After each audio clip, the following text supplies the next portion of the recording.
Our reservation for 7 people is accurate, and I kindly request a separate seat for a lady not included in the count.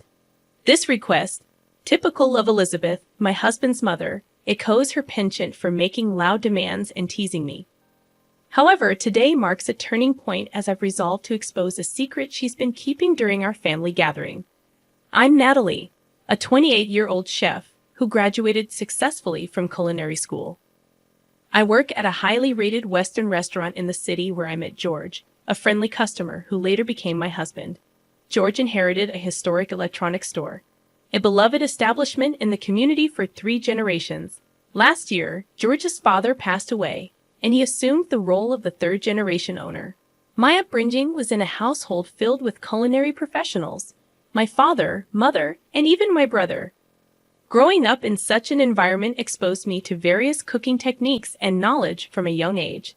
Thanks to this upbringing and my innate talent, I graduated at the top of my class from culinary school. Despite my usual reserved demeanor, I've always been confident in my culinary skills. However, after marrying George, that confidence began to waver due to our close living arrangement with Elizabeth, which started shortly after our marriage. George's decision to live with his parents, a common practice in his family, came as a surprise. I had hoped to enjoy the early days of marriage just the 2 of us, but George's living arrangement was not disclosed earlier. Regretting it now wouldn't change anything. Living with Elizabeth turned out better than expected initially. She was kind, buying me treats from my favorite bakery, and even took on most of the household chores. However, there was one concern: the seasoning in her meals. Each dish was excessively salty, and while I initially attributed it to her northern origins, it seemed different from the preferences of others from the same region. I have a colleague from the north who prefers a lighter salt taste, making Elizabeth's dishes stand out. For instance, her stew, with vibrant ingredients, was overshadowed by an intense sauce, making it feel like directly putting concentrated sauce in my mouth. Doubts about whether this was the standard taste lingered, and my husband's comment about adjusting the taste to be lighter than usual only intensified my inner questioning. These days, consistently consuming Elizabeth's cooking seemed to have dulled my taste buds, creating a sense of dissatisfaction, even when preparing dishes at work. Doubts about my own sense of taste crept in, but fortunately, the head chef conducted the final taste checks, ensuring no major issues. Nevertheless, the heavy seasoning in Elizabeth's daily meals became a serious concern for me. To cope with this, I devised a plan. One solution was to wake up earlier than Elizabeth and prepare my own breakfast. While this noon routine prevented a decline in my work performance, it unintentionally led to a frosty attitude from Elizabeth. When I greeted her in the morning, she began to ignore my words and pass by. One evening, when I sought her opinion on a dish I had put a lot of effort into, she responded with criticism, questioning if I had seasoned it properly. Despite my explanation, she insisted it was bland, adding a significant amount of sauce to the dish. I couldn't help but feel that there might be some reason or background to her change in attitude.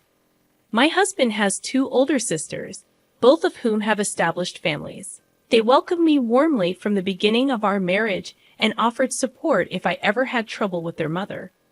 However, Emily, one of the sisters, had a different experience. As I helped with food preparation for her daughter's grand birthday celebration, the dining table was filled with a variety of distinctively unique and appetizing dishes. During the party, Emily's daughter expressed dislike for the stew, commenting on the heavy seasoning. When Emily suggested learning cooking tips from me, Elizabeth angrily exclaimed and left the scene, leaving me puzzled about the underlying issues in her behavior. I had some regrets about offering to help with the cooking from the beginning. The party ended abruptly amid a sour mood. While I believe Emily might have meant her words lightly, it was clear that Elizabeth had put love and effort into her dishes as well. It felt unjust for our heartfelt efforts to be belittled with a mere comment. That night, I lacked the courage to express my apologies to Elizabeth. From the next day onward, life became increasingly tough. Elizabeth would recklessly season the meals I carefully prepared, and on the worst days, she would even throw them away midway through eating. Seeking support from my husband in these trying times, I turned to him for help. However, his response was less than supportive, suggesting that maybe I had antagonized her and needed to listen more. As days passed, the strain in our marital relationship deepened.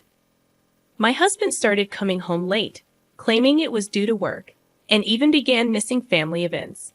We were only married for half a year, so the idea of divorce felt premature. However, another hurdle emerged when Elizabeth tripped on our stairs and severely injured her leg.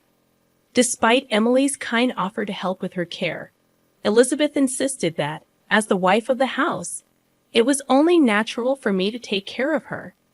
This declaration changed my daily life dramatically, and attending to her needs became a relentless routine, even during work hours. Eventually, my colleagues' patience wore thin, leading me to resign from my job.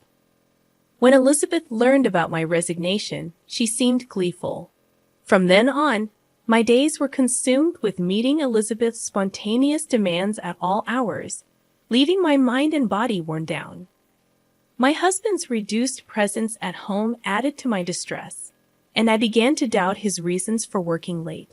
Pondering our next steps, I decided it was time to teach both Elizabeth and my husband a lesson. A few days later, during breakfast, I brought up the idea of divorce, shocking both of them. They questioned the sudden decision, expressing surprise and disbelief. My husband even suggested that my actions could tarnish our family's reputation.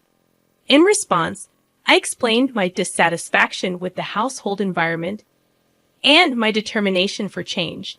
Confronted with my newfound resolve, they were taken aback.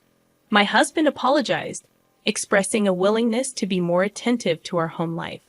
He even suggested a break, understanding if I wanted to go to my parents for a change of pace. However, he requested that I still help Elizabeth due to her leg injury. Despite feeling disoriented, I sensed a hint of resentment in his words. I asked him to reflect on the situation, expressing my hope for positive changes if we continue to live together. I took a deep breath and calmly replied, "I'll think about it." At that moment, a smug smile appeared on their faces, revealing the evident blood ties between them. For the next few days, the atmosphere at home shifted. My husband began returning home earlier from work, but this improvement was short-lived. He soon started coming home late again, and Elizabeth's behavior reverted to its previous coldness. Despite her leg injury showing no signs of improvement, Elizabeth frequently went out without explanation. As I questioned her actions, I soon discovered a shocking truth. One day, my cell phone rang incessantly, with both my husband and Elizabeth expressing anger about me leaving Elizabeth alone. I sensed they wouldn't understand my perspective, and I revealed that I was at my parents' house. Days later, enjoying a peaceful time at my parents' house, I received an unexpected message from the one person I least wanted to be involved with, Elizabeth. The message contained an apology for her past actions and an invitation to her upcoming birthday party. Though reluctant, considering it as a bit of a luxury treat, I decided to attend. The venue for the party was an upscale restaurant near the station, renowned for a new chef trained in France. Upon arriving, I saw George and Elizabeth waiting with smug expressions.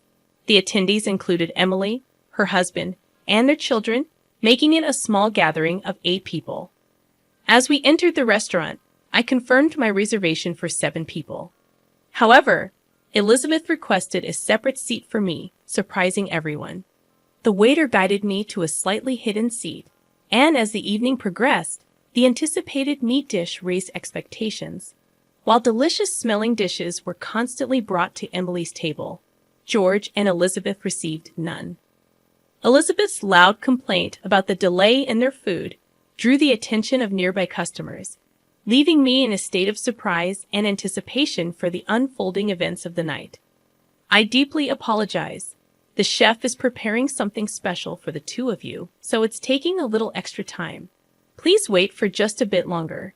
Despite her annoyance, Elizabeth's face showed a hint of satisfaction, knowing they were getting special treatment. Soon after, footsteps could be heard coming from the kitchen, and their expressions froze in surprise. It was me, dressed in a chef's hat and apron. What, Natalie? Why are you dressed like that? Is this your surprise? While Emily and her husband enjoyed my appearance, George and Elizabeth were taken aback. I gently smiled and set the specially arranged dishes before them. I've prepared a special menu just for the two of you. At the center of Elizabeth's plate, a beautiful black lump was garnished with a rich sauce. I'd accentuated this using a special sauce. I'll add a little more topping to this sauce. Pouring more sauce on the dish, I felt satisfied seeing Elizabeth's surprised face. And here's a special dish for you, sir. On George's plate, various delicacies were beautifully arranged, each shining brightly. Please try it with this special sauce. Placing an elegant sauce bottle on the table, I watched the service. Emily's daughter laughed cheerfully, and they both looked a bit surprised yet intrigued. However, their expressions soon turned to anger. This is unbelievable. I've never seen such inappropriate service. Call the manager.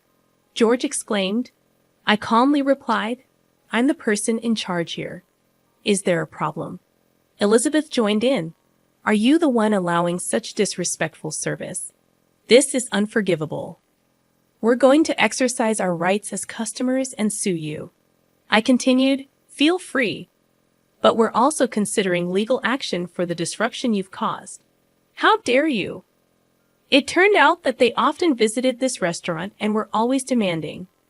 The staff already saw them as problematic customers, and now, with my brother Peter managing the restaurant, they were being treated impartially.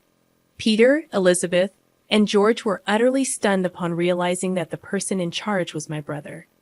In reality, this popular restaurant was a product of Peter's diligent management and hard work. They had not been informed of this fact before. Peter had previously undergone advanced training in France and couldn't attend our wedding. Although he had sent a generous gift, he had never spoken with Elizabeth or George. However, he remembered their faces from family pictures. We didn't know any of this. Could you explain? Emily asked, cheerful, but with a slight shadow in her eyes. Actually, we came here to dine with some shopkeepers from the town's marketplace. It's trendy these days to have dinner in such modern restaurants. At that moment, a staff member approached politely. During your last visit, you left behind an item. Please allow me to return it. Handing over a shimmering earring, Emily added, you often dine here with men wearing earrings. Isn't that a bit risky? George's face momentarily froze in surprise at Emily's question. How did I come to know of this secret? A few weeks ago, I harbored suspicions and decided to hire a detective to investigate. The result was a collection of photos depicting George enjoying dinners with another woman at this restaurant, and even moments where they entered a hotel together. To be honest, I felt more relieved than betrayed. Marrying him was a mistake. I'm planning to file for divorce. Just be prepared. This was the first time George had openly spoken about divorce, but for me, it was an anticipated moment. Just don't forget to pay the alimony. Don't worry. I recently secured a big business deal, and financially, I'm pretty well off now. I'll gladly pay all of the alimony in full. Hearing that gave me peace of mind. Now about you, Elizabeth. Until now, she had been wide-eyed at the unfolding conversation, known by the staff as a regular at this upscale restaurant. What do you want from me? Since my husband passed away, I don't think anyone has the right to complain about my behavior. However, I had also had a detective thoroughly investigate her secrets. It turned out she had been in a secret relationship for 5 years, even though her husband had passed away just a year ago. What are you talking about? Emily and her siblings, hearing this for the first time, stared at their mother in shocked anger. This revelation was unbearable for them, as they deeply cherished their father. Although I, too, was surprised by the investigation's outcome. When I asked the detective why he knew so much about Elizabeth, it turned out that their father had once hired the same detective agency. You deceived him for so long, even while he was still alive, and George, even while with Natalie, you were seeing another woman. How could you? In Emily and her siblings' eyes, Deep anger and disappointment shaped the tense atmosphere at our table, catching the attention of other diners who started glancing our way. We promised to resolve this matter at home and called it a night for the dinner. As I left, I high-fived the restaurant staff and Peter, expressing my gratitude. A few days later, under the stern gaze of Emily and her siblings, George and I proceeded with the formal divorce process. Now I'm free. I won't regret anything, no matter what happens, he stated confidently. I never expected this outcome, even after I told you about my bad leg. I never imagined being treated this way. Ah, watch your step. She recoiled in surprise. In truth, her leg had already healed, yet she had been pretending to be in pain to maintain a superior attitude towards me. Her behavior once again left me in shock. From now on, both she and my husband will be strangers. Although our marriage ended within a short span of a year, I had no regrets whatsoever. When I checked my bank account, I was shocked to see that the alimony from both my husband and his mistress had been deposited simultaneously. It seemed like my husband covered her share as well. Knowing this fact, I could finally view them as no longer being a part of my life. Subsequently, there were some interesting developments regarding my husband and his mistress's relationship. He had gone into debt to pay the hefty alimony, but shortly after our divorce was finalized, she dumped him quite easily. From the information I received from Emily, it was revealed that the woman is infamous in the area for targeting married men. After the episode at the restaurant, we were informed by Peter that the regular patrons were also fed up with George and Elizabeth's antics, and they were elated by our surprise. From then on, the restaurant strictly prohibited those two from entering. Moreover, their dishonest attitudes quickly became known throughout the community. A major contract that my husband had been boasting about was eventually canceled, and his electronics store, sustained by the deep trust of the local community, now faced a challenging future. Elizabeth's subsequent life became quite difficult. Suddenly abandoned by her longtime lover, further medical tests revealed that her unhealthy lifestyle was affecting her health. Her health condition was significantly tied to her own way of living, which wasn't deserving of any sympathy. On the other hand, I was fortunate enough to return to the Western-style restaurant where I used to work. Even though they knew about my past, the staff and management warmly welcomed me back. The spaghetti lady, Emily, and her family still came to this restaurant often, and their presence was a significant support for me. They had decided to completely sever ties with George and Elizabeth. The anger towards their actions, especially after the passing of their father and the revelation of the truth, left a deep wound in their hearts, which seemed unlikely to heal. The joy of cooking holds a significant place in my life. Feeling this happiness is the very moment I cherish the most, and when I feel truly blessed.